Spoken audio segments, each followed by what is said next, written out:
Shalom Alaikum.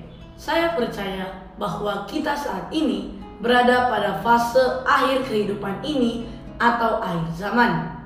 Dan Alkitab jelas mengatakan bahwa pada fase terakhir hidup kita akan terjadi penyesatan besar. Banyak orang akan jatuh imannya. Coba Anda perhatikan di YouTube, ada banyak sekali penyesat-penyesat yang mengaum-ngaum bagaikan singa yang lapar mencari mangsanya. Dan saat yang sama kita melihat ada begitu banyak orang tersesat sebagai korbannya, tergeletak bergelimpangan, tidak mampu mempertahankan imannya. Setelah menjadi korban, dia menjadi penyesat yang lebih bertenaga di media sosial. Kebanyakan adalah orang yang dulunya adalah pengurus gereja, pendeta, dan seterusnya. Bagaimana dengan Anda? Masih teguh berdiri dalam iman yang kokoh, hampir terjatuh, atau sudah tergeletak? Dalam kehidupan sehari-hari pun kita mendengar orang berbicara tentang kiamat. Dalam akhir zaman, kita hanya mengenal istilah pengangkatan orang-orang percaya atau rapture yang bertujuan untuk membawa orang-orang percaya pada penembusan Kristus di kayu salib atau gereja Kristus ataupun yang disebut Paulus sebagai ciptaan baru ke surga, di mana kita diangkat ke awan-awan dan diberikan tubuh yang baru untuk memasuki surga. Sedangkan kedatangan Kristus yang kedua kali bertujuan untuk memulai kerajaan 1000 tahun di bumi. Sebagai orang percaya, perlu bagi kita mengetahui jaminan keselamatan kita sebagai pengikut Kristus, yakni bila kita mati hari ini, nanti malam, besok atau minggu depan, jiwa kita kemana? Surga atau neraka? Seperti biasa, kita akan mengujinya dengan Alkitab.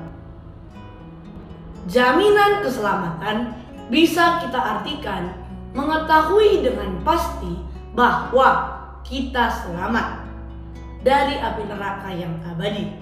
Alkitab mencatat bahwa seseorang ciptaan baru mengetahui bahwa dirinya selamat, seperti seorang yang menikah minggu lalu. Bila ditanya sekarang ini, pasti dia sadar dan tahu kalau dia sudah menikah. Buka Alkitabmu pada buku 2 Korintus 5 ayat 17. Jadi siapa yang ada di dalam Kristus, ia adalah ciptaan baru. Yang lama sudah berlalu, sesungguhnya yang baru sudah datang. Orang percaya adalah ciptaan baru. Efesus 1 ayat 13 sampai 14. Di dalam Dia kamu juga, karena kamu telah mendengar firman kebenaran, yaitu Injil keselamatanmu. Di dalam Dia kamu juga, ketika kamu percaya, dimateraikan dengan Roh Kudus yang dijanjikannya itu.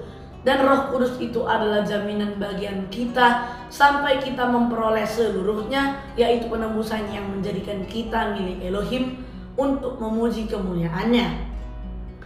Ketika kamu mengaku percaya dalam karya penebusan Kristus dengan sepenuh hatimu, engkau dimateraikan dengan Roh Kudus. 1 Yohanes 5 ayat 11 sampai 13. Dan inilah kesaksian itu, Elohim telah mengaruniakan hidup yang kekal kepada kita, dan hidup itu ada di dalam Anaknya. Barang siapa memiliki anak, ia memiliki hidup. Barang siapa tidak memiliki anak, ia tidak memiliki hidup. Semuanya itu kutuliskan kepada kamu, supaya kamu yang percaya kepada nama Anak Elohim tahu bahwa kamu memiliki hidup yang kekal. Dikatakan di sini, siapa yang percaya kepada Kristus mempunyai hidup yang kekal. Yohanes 3 ayat 16. Karena begitu besar kasih Elohim akan dunia ini, sehingga Ia telah mengaruniakan Anaknya yang tunggal, supaya setiap orang yang percaya kepadanya tidak binasa, melainkan beroleh hidup yang kekal. Kisah Para Rasul 16 ayat 31. Jawab mereka, Percayalah kepada Tuhan Yesus Kristus dan engkau akan selamat, engkau dan seisi rumahmu. Dikatakan, percayalah kepada Kristus, maka engkau dan seisi rumahmu akan selamat. Yohanes 10 ayat 28 sampai 29. Dan aku memberikan hidup yang kekal kepada mereka, dan mereka pasti tidak akan binasa sampai selama-lamanya, dan seorang pun tidak akan merebut mereka dari tanganku. Bapakku yang memberikan mereka kepadaku lebih besar daripada siapapun, dan seorang pun tidak dapat merebut mereka dari tangan Bapa. Dikatakan di sini, kita pasti tidak akan binasa. Itu adalah jaminan yang kita miliki sejak kita mengaku percaya dengan sungguh-sungguh bahwa Kristus telah menebus dosa kita dengan mati di kayu salib, dikuburkan dan bangkit pada hari yang ketiga dari maut. Itulah yang dimaksud percaya pada Injil atau kabar baik itu. Pada Ibrani 11 ayat 6 dikatakan, tetapi tanpa iman tidak mungkin orang berkenan kepada Elohim, sebab barang siapa berpaling kepada Elohim, ia harus percaya bahwa Elohim ada, dan bahwa Elohim memberi upah kepada orang yang sungguh-sungguh mencari Dia.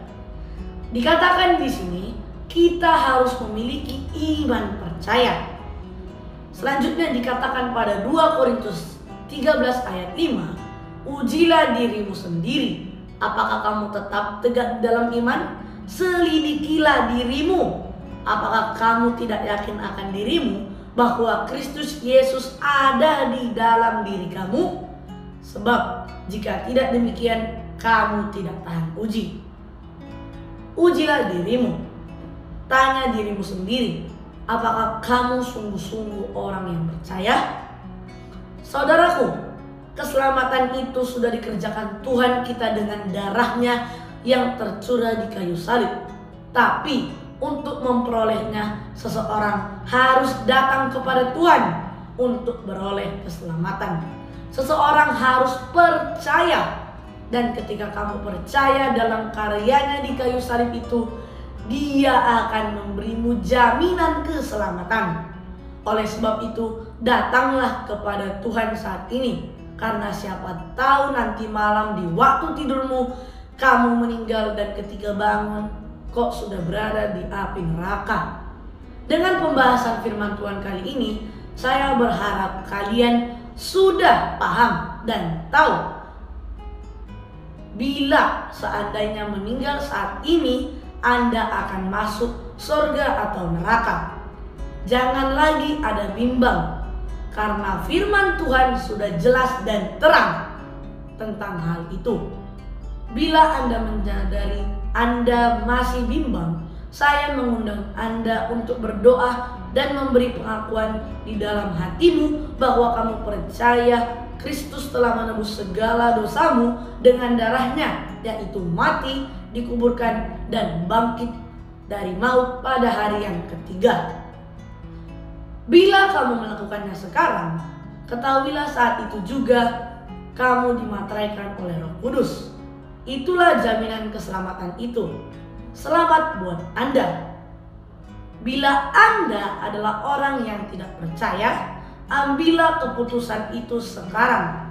Segeralah sebelum terlambat. Inilah pelayanan Joseph Stories. Haleluya.